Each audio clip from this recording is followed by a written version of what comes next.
recording. Okay, so we're going to be going into the Rambam, Maimonides, and we'll take him this week, next week, maybe into the following week. That'll take us into Purim season. So we will do a Purim program on Purim Eve, the 25th, and I'm going to look for a skit, a funny skit. I will do a reading of highlights of the Megillah, and then a funny skit, and maybe some videos, music and comedy videos to go along. I'll look for volunteers who'd like to read. Just email me that you'd like to read in the skit. I'll send you a part. I have to find something good. I'll find it. And then we'll go from there on. Also, one of the thoughts that was brought up to me was that maybe we'd like to have volunteers who'd like to introduce a Torah reading once in a while. So if you'd like to be brave and to do it, there's a 5-minute introduction. Let me know, and I'll put you on, put the spotlight on you. I'll send you the reading in advance. I'll send you some suggested links, and you can take a whack at it. So, all right. When you want, let me know. Send me an email. One other thing, also, please give us your due support. I hope those of you also watching online on Facebook. If you get our emails, I have now a bigger donate button on the email. You can't miss it. We'll try to get something up on Facebook so you can make a direct donation on Facebook. They can do it, but it's a little bit clunky right now, and it improved the method. So with that, we're going to go right into the Rambam. So I'm going back to my share screen. To everybody, Shabbat Shalom. And Shabbat Shalom. Okay, here we go. Back to my share screen. And we when we end our service, usually we wrap with Adon Olam. And what we don't think of is that Adon Olam is a summation of 13 principles of Jewish belief that is based upon the writings of Maimonides. And the Yigdal is also the same thing.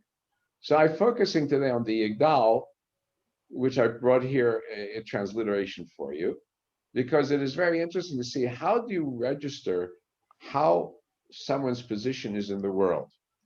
If they influence just a bunch of Jews, we're not very many. So we could say a big deal.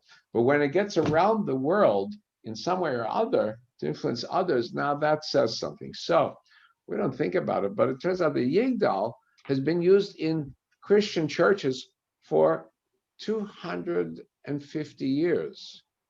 They took the Yigdal, translated it into English, adapted it, because there's certain differences in Christian theology, but they adapted it.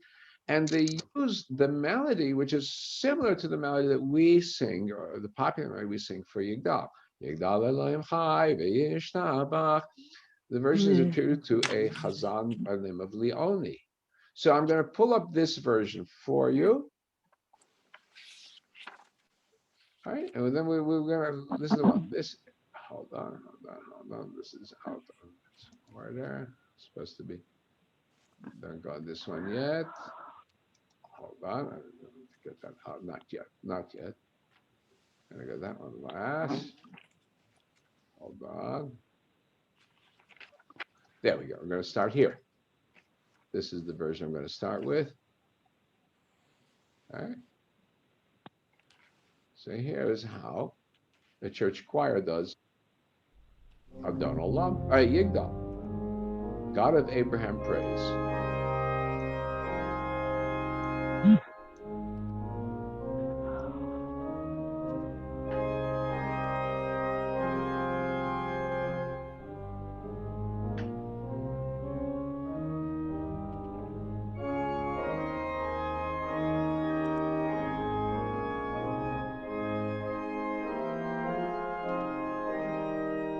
Da, da, you recognize da, da, da, da.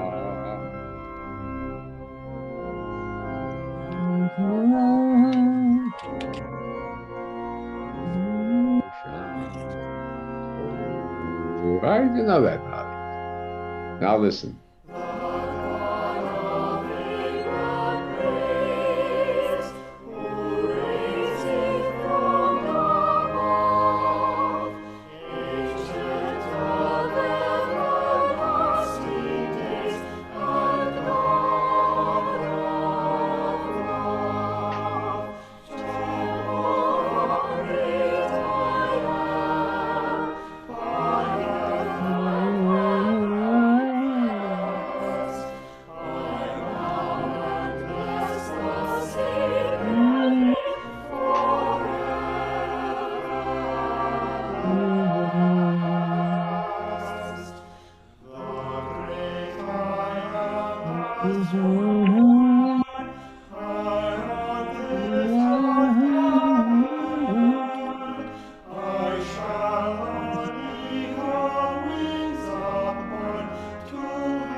Okay, now that's English Methodist founder, actually, who put it into his churches, Wesley. Okay, English, European, American, that's, we expect some kind of overlap, yes, and it makes its way around the world. So here is in Ghana, the same English version in Ghana, because a lot of Christians in Africa.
Okay, well, let's get to a yigdal that we know, a little different melody.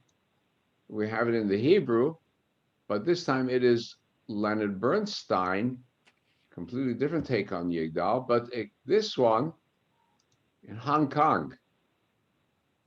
All right, here's the version in Hong Kong as Leonard Bernstein has arranged it.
Well, if you're being sung in England and being sung in Ghana and being sung in Hong Kong, that's saying something about your impact, the Rambam. We're going to put one other musical selection before we go into it, because we're talking about impact. Both the Don Olam and Yigdal come out of the Rambam's definitions of what are the 13 principles that a Jew should stand for. And it comes out of his explanation of the Mishnah and Pirkei Avot, Mishnah and Pirkei Avot, and we'll get into that a little bit later. But it becomes transposed in popular language into the Ani Ma'amin, the 13 principles written as I believe in perfect faith. Ani Ma'amin be'emunah shlema, I believe with perfect faith in. That's not Maimonides' words. Whoever put it together, we don't know. Created a catechism for us. And just like the church has a catechism, right? So we have our catechism. That's what happened to it. But then the most famous of these for us as Jews in the 20th century became that of Beviat HaMashiach, which is number 12 and 13, the coming of the Messiah. We associated with the Holocaust and the Song of Resistance. Well, from the Rambam to the Ani Maamin to now to a school in the United States, a school choir, a Baptist school choir, after a school shooting. And they took this Ani Maamin, that there would be a better era. They applied it to what had just happened. And so here's a school children, Baptist school, singing Ani Maamin, Be'emunah Shlema, Beviat HaMashiach, from the coming of the Messiah. Ani Maamin is actually, it's a partisan song. That's it. So here's the Baptist church choir.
from, as you can see, the words of Maimonides, some abstract philosophy to its formulation in a poetic form in Yigdal, to its formulation as a catechism, we might say, and it ends up in England, in Ghana, in Hong Kong, and in a Baptist school.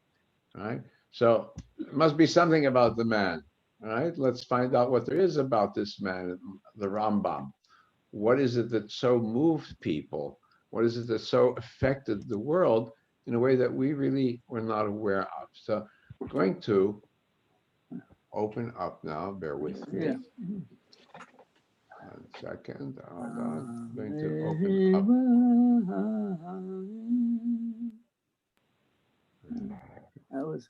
It's a Jewish partisan song, but it was Partisanim, yeah. played here at the Catholic Church. See, that's it. It's made its way around the world, and that's what we are looking at. Here we go. I'm going to take some things out of the way here, get them out of our screen. Less complications. Okay, so now here we go. So we have here, I'm pulling up on my screen, the Rambam, and I'm going to do something here. 1 second. That's it.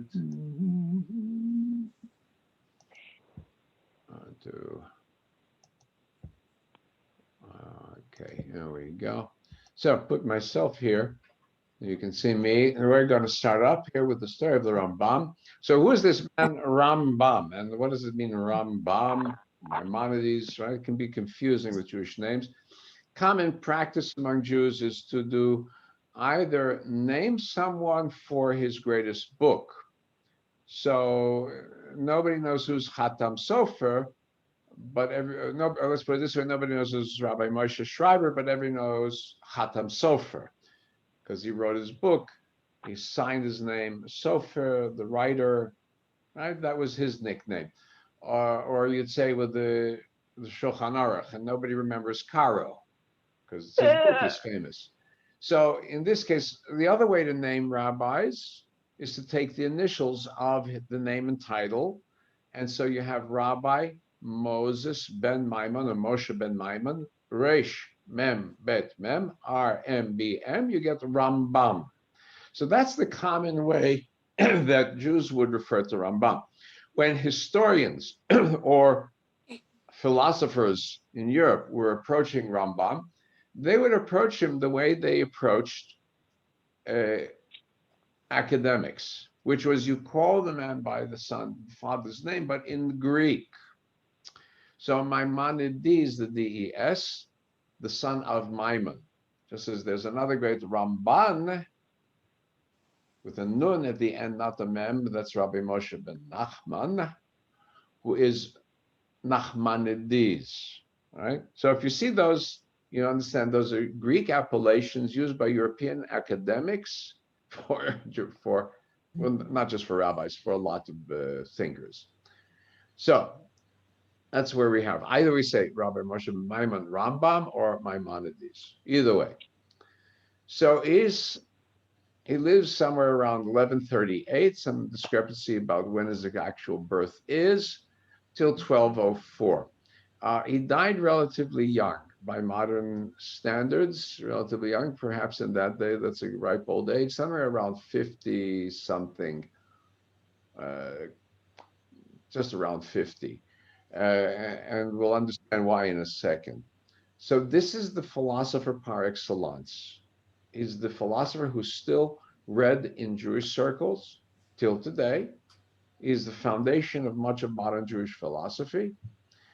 And we've got two great masterpieces. There are a lot of smaller masterpieces that are also very important, but two great ones. One, Rambam as the rabbi, one Rambam as the philosopher. There's another one, Rambam as the doctor, but those, and that also had some influence as well. But as the rabbi, the Mishnah Torah, the compendium of Jewish law, and this philosophical masterpiece, The Guide of the Perplexed in English, Moret Nevuchim, those who are lost. If you know the story of the Exodus, the children of Israel are lost in the desert as they leave Egypt. Nebuchim Hem Bamidbar, they are lost in the wilderness. He uses that as his theme for his book. And this is also doctrine. Now, where's his impact? You can see the singing Maimonides, in the church. Well, he influenced St. Thomas Aquinas, who refers to Maimonides many times. Now, what is St. Thomas Aquinas to the Catholic Church? He is the father of the use of academic reason, Aristotelian logic, to support faith. That reason is the tool we're going to use to find God. And that's from the Rambam to Aquinas. So there's the foundations of medieval and modern Christianity, certainly in the Catholic Church. Then the influence of Spinoza.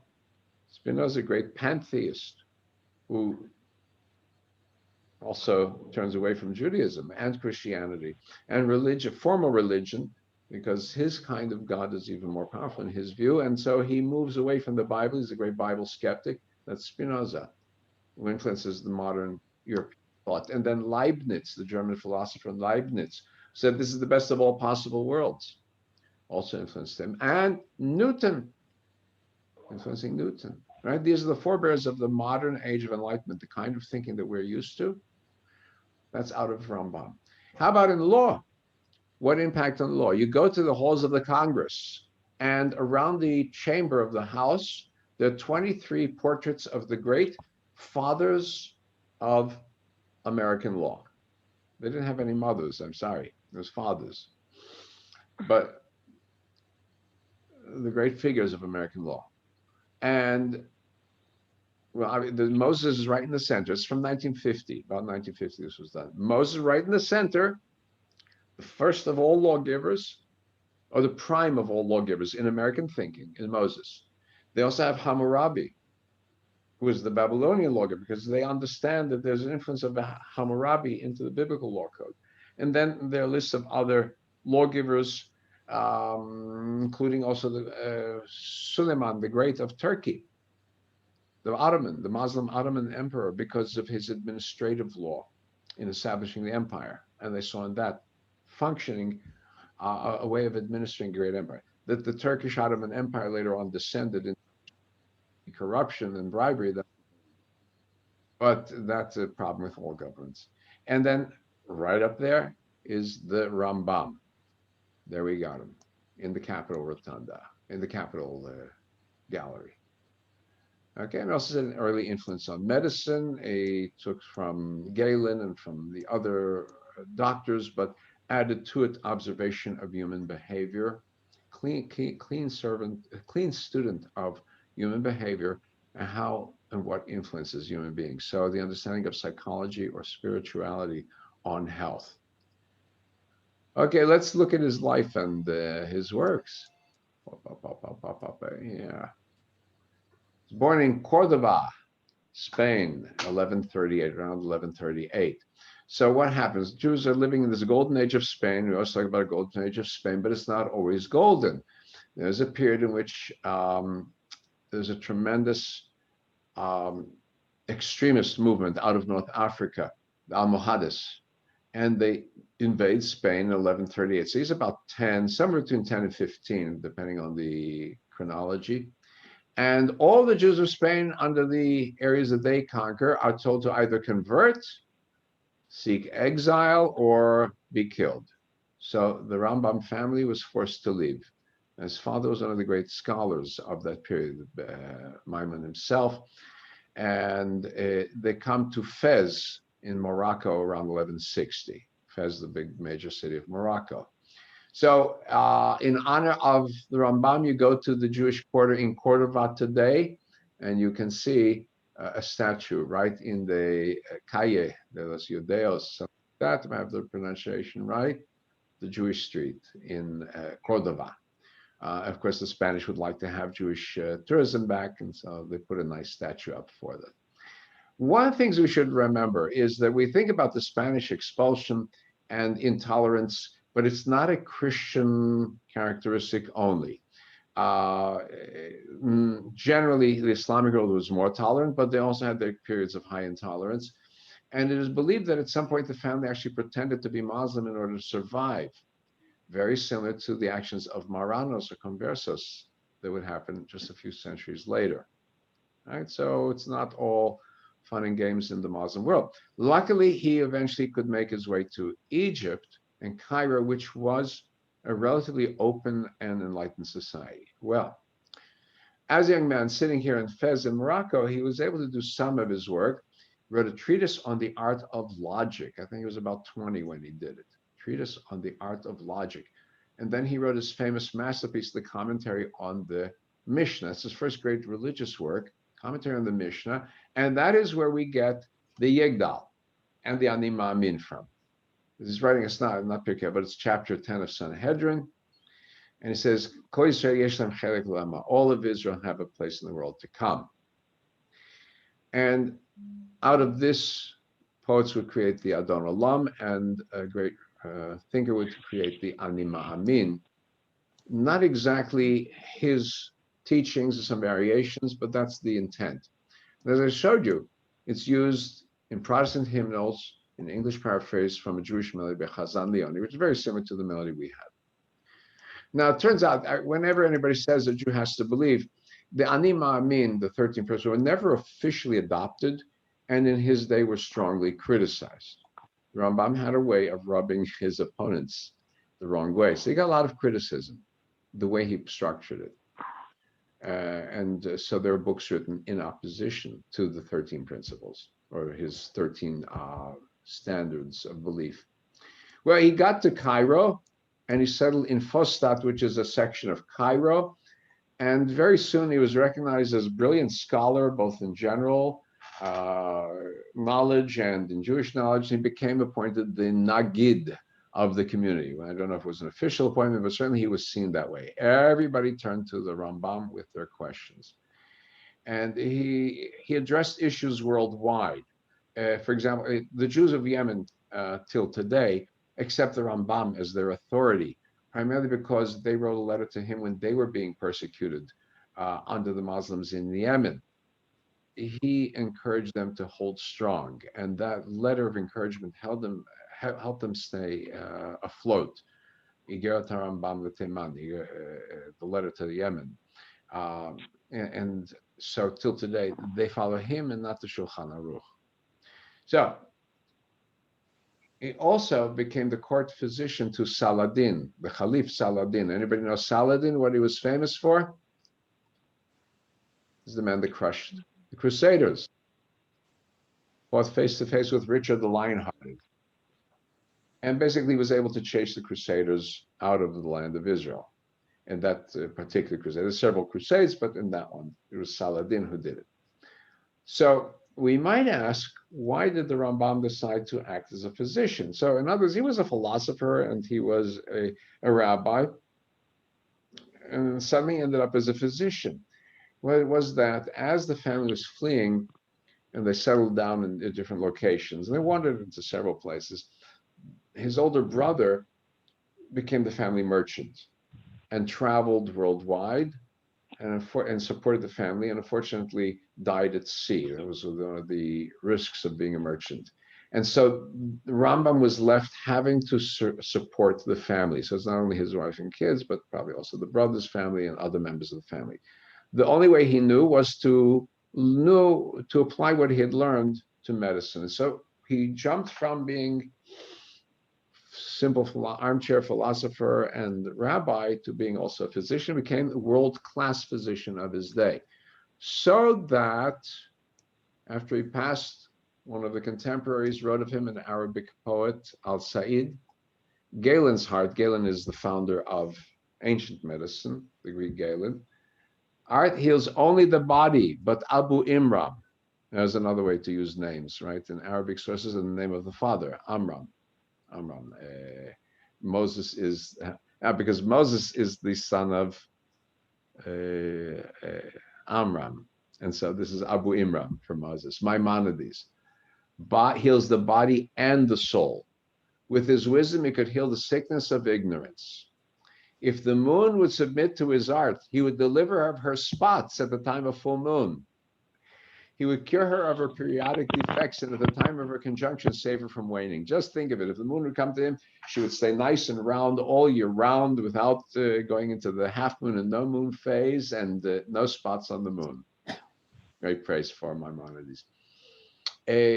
One of his declarations about what one should look for or aspire to as a doctor became used in Israel as the replacement for the Hippocratic Oath. And so I'm putting it up here for you. Prayer for doctors. I'm preparing myself to perform my art. Please help me, God, succeed in my work. Put in my heart love for my art and for your creation. May neither the love of profit and the desire for glory and honor engage my mind. For these qualities are the enemies of true love and love of humans, and thus I beseech you, do not make me forgetful of my work to be useful and to serve. All right, and this goes on, grant me physical and mental strength, forever be prepared to help rich and poor, good and bad, my love and my enemy. May I always see humans in the infirm. May the sick trust me, and my knowledge to heed my advice and follow my instructions. Distance from the infirm all quack doctors and the entire army of close advisors and their cunning crafts, as they are cruel people who from arrogance and haughtiness will thwart any good intention. Grant me the wisdom to listen to the voice of the genuine wise of my arts, who strive to instill knowledge, as the field of wisdom is abundant and wise. Grant me the strength and the courage to dismiss cunning fools who find fault, so that I may not deviate from the way of truth without prejudice. All right, this is the oath, and is being used by doctors in Israel today. Look at this thing: to treat poor and rich, good and bad. Right? The obligation of doctor, even if you person has done evil, you still have to treat. Even the ones are even our enemies, right? That's the doctor's obligation. Yeah. One of the other things in this, by the way, is because he was physician to the wealthy, he could understand what is wrong in the life of the rich and famous. If you're treating the poor, you see obviously diseases, that the lack of diet, the lack of good food, the lack of bad living quarters, accidents from hard work. You can understand that. With the wealthy, diet's no priority. We have everything you want to eat. The work is easy. What does he see? He sees they have diseases because of bad food, overeating, lack of exercise. And so he incorporates the idea of diet, healthy diet, into his medical system. He incorporates the idea of exercise into his medical practice. He also incorporates the idea of psychiatric evaluation of, we'll say, treatment for the mental malady as much as the physical malady, and advice for behavioral advice to overcome tendencies that can be destructive. And all of these are part of his perspective on and maybe it's only because he was a philosopher and a rabbinic scholar that he could come to these perspectives in medicine also. So he creates his Mishnah Torah, I'll talk about in a second. He becomes the thinker for all the ages. And not only does it systematize the commandments of the Torah, it shows that every part of Jewish law has a rational purpose. And then in 1190, he completes the Guide to Perplexity, great philosophic work. Now, you don't do anything without muddying the water. Both the Mishnah Torah and the Guides to Perplexed are very controversial. Very controversial. So controversial that they were banned. The Guide to the Perplexed was banned. Not so much the Mishnah Torah, but the Guide to Perplexed was banned. And so there's a story that says that 3 leading rabbis in France denounced his books to the Dominican monks who headed the French Inquisition. And they intervened and burned his books, right? You can't say it's only only the Christians burned Jewish books, but some of them, it was our doing, right? We talk about intolerance. It's not just Christians and Muslims. We too have our share of intolerance. It happened. It happened. We get on top of each other also. Fortunately for us, we don't have the power of the state to enforce it on everyone. So the skeptics and heretics and free thinkers among us could survive, not so in Islam and in Christianity so easily. But why were they so skeptical? Why were they so afraid? Because the truth was that if you go to the modern period, the early modern period, you go to the yeshivas, the great yeshivas, Slobodka and Mir and so on. Rambam's Guide to the Perplexed was not taught. Shiva students would have their volume of Gemara in front of them, and then it is said that under the desk they would have their copy of Rambam's Mishnah, Moreh Nevuchim, and they would study that while the instructor is reading. And as they study that, they understand that Rambam says you don't have to believe what the instructor is telling you. Basically, that's what he's saying. A lot of the ideas that the instructor is telling you, they're nonsense. Once you get that in your head, you're going to say, well, I go from Maimonides to the next skeptic, that's Spinoza. Spinoza says, forget what the rabbis are telling you, forget what Maimonides is telling you. The book itself is wrong. The Bible is wrong. Whoop. I've gone from one to the other. You're out of the yeshiva world completely. All right? That was the danger writing of Maimonides. We'll find out why. We'll see in a second. Okay, so you can't be great without breaking eggshells. You can't be great without, you can't make an omelet without breaking the eggshell. You can't cross the river without muddying the water. That's the step that he takes. And that's why he's great, because he was not afraid of anything. So he was so great, unfortunately, that he worked himself into a state of exhaustion. He died early in Fasat 1204. Right? So we'll get a little bit more on his life and some stories. Rambam writes his religious works in Hebrew, because the language of halakha, of Jewish law, has to be in Hebrew. It has to be universal for all Jews everywhere. But the language of philosophy is in Arabic. That's the language of the philosophers. And Maimonides is debating not Jews, he's also debating Muslims. So he has to write it in Arabic. He writes in Arabic and Hebrew letters, because that's the easy way the Jews could read it. But as his fame spread, it was being translated into Hebrew so that Jews elsewhere could read it. So the famous translator is Ibn Tibbon, there's a whole family of translators. And they take Arabic. And what we usually have of the texts of the Rambam is the translation of Ibn Tibbon then redone into English, which is a little bit clumsy. Ibn Tibbon has problems because he's got to find words in Hebrew for Arabic philosophical terms that are Greek philosophical terms. So it makes the Hebrew a little bit clumsy. It's not his fault, it's just the way things go. So he wants to visit the Rambam. He wants to come to him and talk with him about translating. And the Rambam says, don't come. I can't put time. Why? So he says, he doesn't want to insult him. He says, look, here's my story.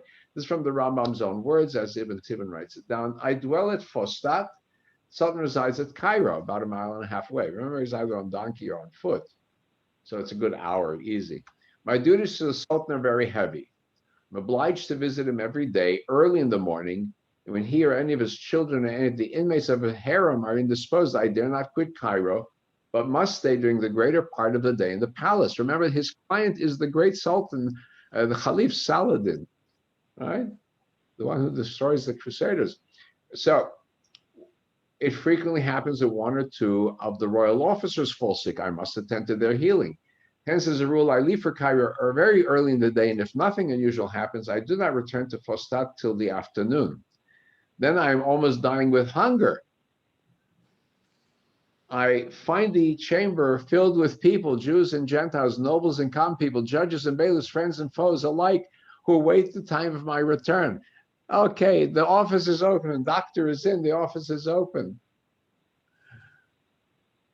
I dismount from my animals, wash my hands, go forth to my patients, and entreat them to bear with me while I take some slight refreshments, the only meal I take in the 24 hours. So he eats once a day.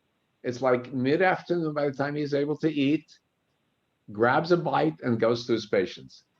I go forth to attend my patients and write prescriptions. And when does he go to school? I don't know. I go forth to my patients and write prescriptions and directions for the various ailments. Patients go in and out until nightfall. And sometimes even, I assure you, till 2 hours or more in the night. I converse with them and prescribe for them while lying down from sheer fatigue. When night falls, I'm so exhausted I can barely speak. So, in consequence of this, no Israelite can have a private interview with me except on Shabbat.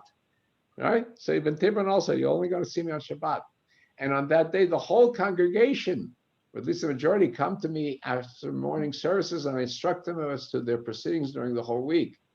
All sorts of questions. Someone sold, someone bought, Is this kosher? Is this not? I'm going to get married. Is she's married? She's not married. All these questions. So I have to give them orders and instructions. We study together a little till noon, when they depart. And some of them return and read with me after the afternoon service till evening prayer. So maybe he gets a few minutes rest between his study and mincha service.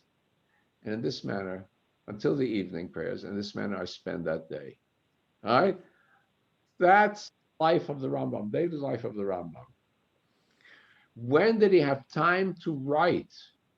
When did he have time to do his great works? When did he have time to see his family? It's all done during the night when nobody can bother him. There are all sorts of legends also. And the legends are around the Rambam's brilliance.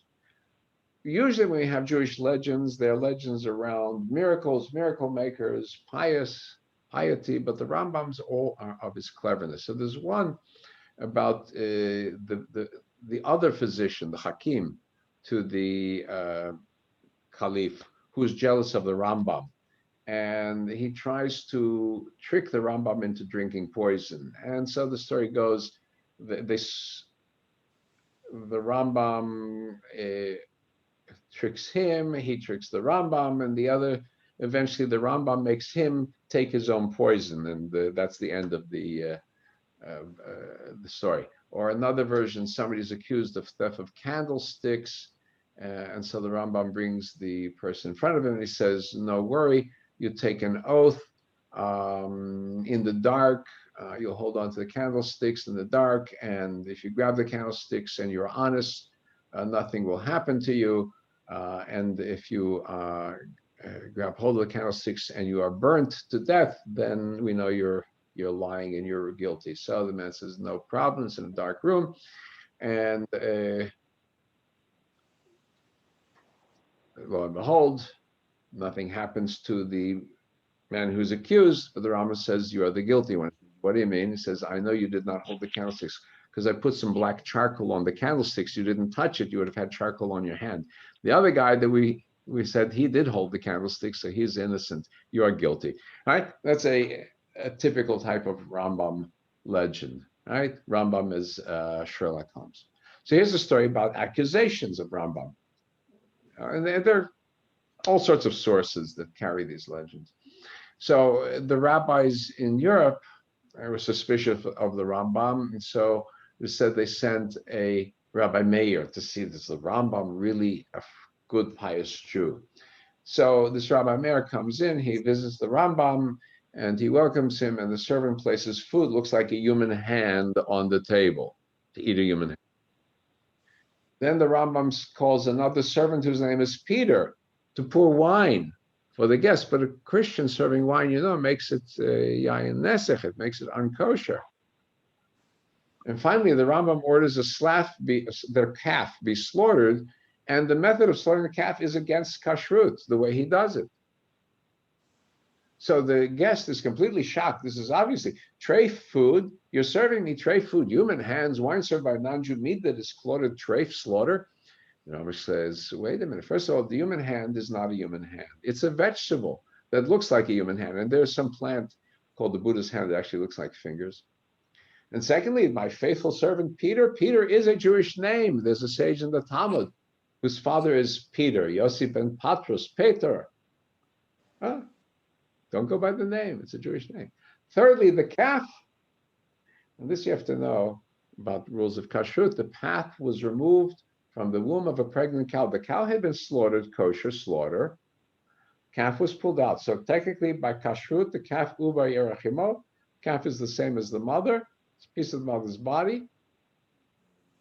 We kill the calf, but it doesn't have to follow the rules of shechita because it's already kosher slaughtered. It's a technicality, but it's kosher. And so the rabbi returned to Germany, reported the Rambam is no heretic. Okay.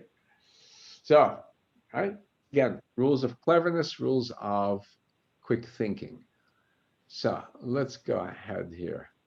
All right, so if you see somebody serving you more on the Rambam. All right, on his grave, apparently he was buried in Tveria. There is a grave dedicated to him in Tveria. You can see it, it's been kept up very nicely. And near the grave and on the gravestone itself, there is a slogan that was very popular after the death of the Rambam, which says, Mi Moshe, Ba'ad Moshe, lo kam ke Moshe. You can see I have a photograph. This is of one of the slabs at the next to the graveyard, next to his gravestone. And it says, from Moses to Moses, there's none like unto Moses. That's how we translate it in English. It's Moses, Moshe Rabbeinu, till Moshe ben Maimon. And the Hebrew word is even better than there's none like unto, because the Hebrew word is lo kam ke Moshe. Well, lo kam ke Moshe is the sentence that's used in the last verses of Deuteronomy to describe Moshe Rabbeinu, lo kam navi. And it's in the Yigdal. You remember? Lo kam navi od ke Moshe. Right? That phrase is for Moshe Rabbeinu. So this popular slogan, Moshe, Kim Moshe, Kol Kam Kim Moshe, he has the authority certainly in those of his followers of Moses, the actual original Moses. Right? So you either loved him or you hated him, right? So we'll spend a little time in introduction to his Mishnah Torah. And then we'll spend some more time next week also and go into his philosophy. First problem he sees as a great rabbi is that, and I mentioned this when I talked about Sadia Gaon, you don't know where to go when you want to know, can I have a piece of salami with my cheese or not? And I don't know. Where do I go to find it? Wo steht es geschrieben? Go find me the book. So you have the Talmud, but the Talmud is Yam Shel Talmud. It is an ocean of the Talmud. And like an ocean has no beginning, no end. And most of the debates end in Teku. No answer. You're never sure who is the winner of the Talmudic debate. So you go to send letters to the great scholars. They are called She'elot, questions, and then you get your tshuva, your answers or responsa. The other way you can find things is that you are studying the Talmud, and then somebody like Rashi, it's around the same time frame, a little bit earlier, or Rashi's grandchildren, the Tosafot, comment and say, this is how we should understand it. Or you take some other scholars, some before and after his period, like Alfasi or Rabbeinu Asher, who's a little bit later, and you take the Talmud and you summarize. You're still following the pattern of the Talmud, because most Jews that have learned something have learned the pattern of the Talmud, and so you look, but you really don't know where to look, because the Talmud itself doesn't always follow the structure that you want, because what you want is not always where it is. So it still is confusing. Some others take the portion of the week, and they look at a law in the portion of the week, and then they write commentary on it, or you take the Torah and you start counting off the mitzvot. In fact, the Rambam himself does it, counting off 630 mitzvot, and then you give an explanation of each one. There's like a later work, Sefer Mitzvot Hagadol, Rabbi Moses Kutzi. So it's very confusing, and stays confusing even after the Rambam. More or less resolved with the Shulchan Aruch to a great extent, but still very confusing up to his time. So what's his intention? He's going to create something called what he calls Mishneh Torah, a summation of the Torah. Well, it's a plain words. If you go to Dvarim, the book of Deuteronomy, Moses himself talks about writing a Mishnah Torah, this repetition of the Torah or summation of the Torah, which is sort of a nutshell of what the book of Deuteronomy is. So he's picking that word. Later on, Rabbi Yehuda Nasi formulates the Jewish law, oral law, and calls it also Mishnah, from the discussions, from the concept of learning, relearning the Torah. And so he's going to pick up on this term. And so he has this beautiful introduction, and we'll see why it is so controversial. We're going to wrap with this before we go into it. This is his introduction, and you'll see why he's so controversial. He says, I pulled up my loins, Ani Moshe Rabbi Maimon, Asfardi, the son of Maimon, the Spanish rabbi, and I relied upon the rock, He made a comprehensive study of all the books, the Talmud, the commentaries around the Talmud, the response of the Shelot and Shuvot, and I've pulled it all together in pure language and concise style. His Hebrew is very beautiful. The Rambam's Hebrew is very clean. It's easy to understand, straightforward Hebrew. So the oral Torah be entirely methodical in the mouth of everyone, right? He wants everybody to be able to know the law without querying, without the give and take. Shakla, right? Well, what is rabbinic style? Back and forth and back and forth. Contentious. This one says this one says. He says, okay, that's very nice in school, but then when you get down to practical things, I need a final answer. So the main object of the matter being that no man shall have a need of any other compilation in the world for any law of the laws of Israel.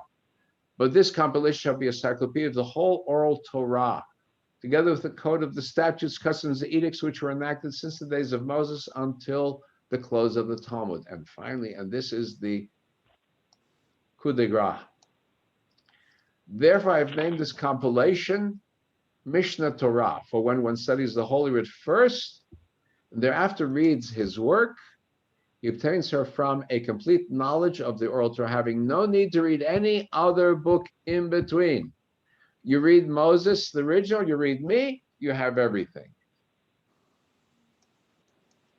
Do anybody sense how radical this is? Right? We Jews pride ourselves on debating and arguing. He's cut to the debate and the argument completely. It's a very dangerous move. We like to think that halacha is a process of arguing and debating. He says, no, the halacha is now a final finished process.